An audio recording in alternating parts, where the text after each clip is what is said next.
Good morning.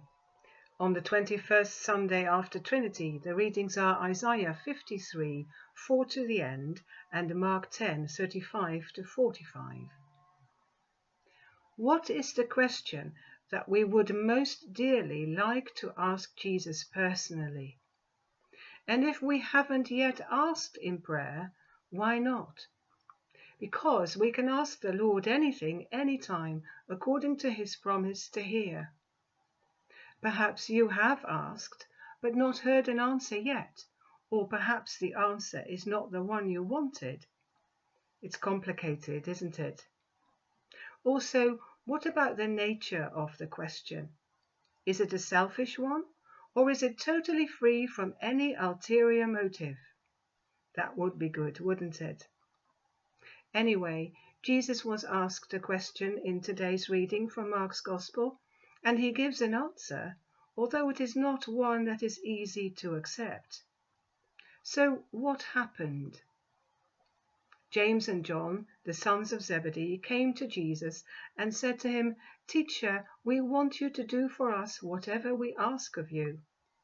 Okay, not so much a request really, more a demand rather.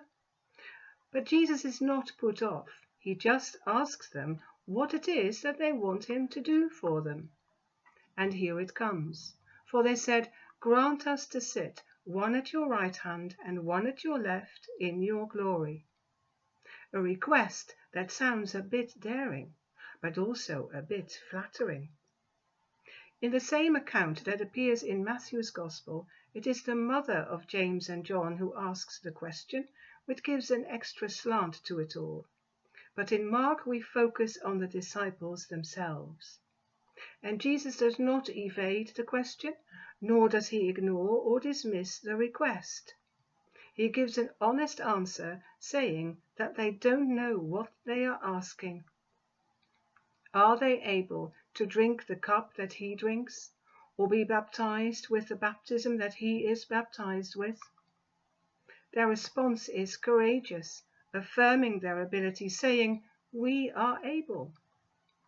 It sounds like they really mean it, but as Jesus continues, it will not be an easy journey, nor will the reward for their commitment as a follower of Jesus be exactly as they wish it to be.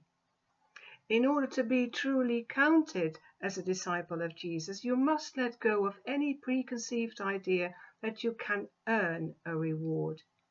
And the funny thing is, of course, that our reward is guaranteed and that it will be exactly right and fitting.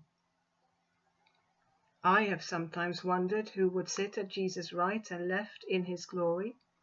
My personal take on it would be that it could well be John the Baptist or anybody else that showed a level of humility and obedience to God's calling that is above and beyond. But ultimately, it is God's decision and his design that makes that choice. Does it matter? I don't think so. I don't think it is even helpful to ponder the question, as it is beyond our reach.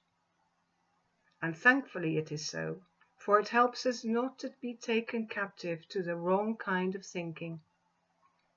So, we have to be satisfied with the response that Jesus gives to James and John, and through them to all the disciples and to us.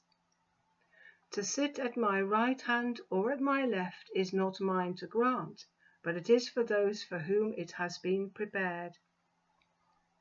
It may take more humility to accept that than we are happy to admit.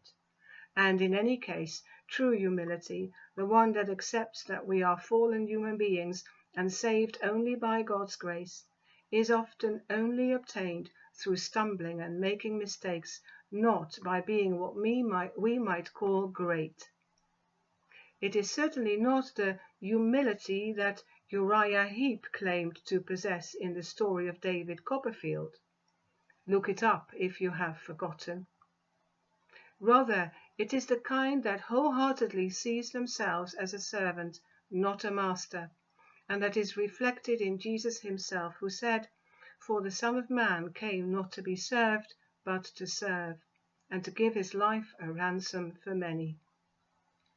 May we, then, be able to ask Jesus this question: how can we serve you best? Amen.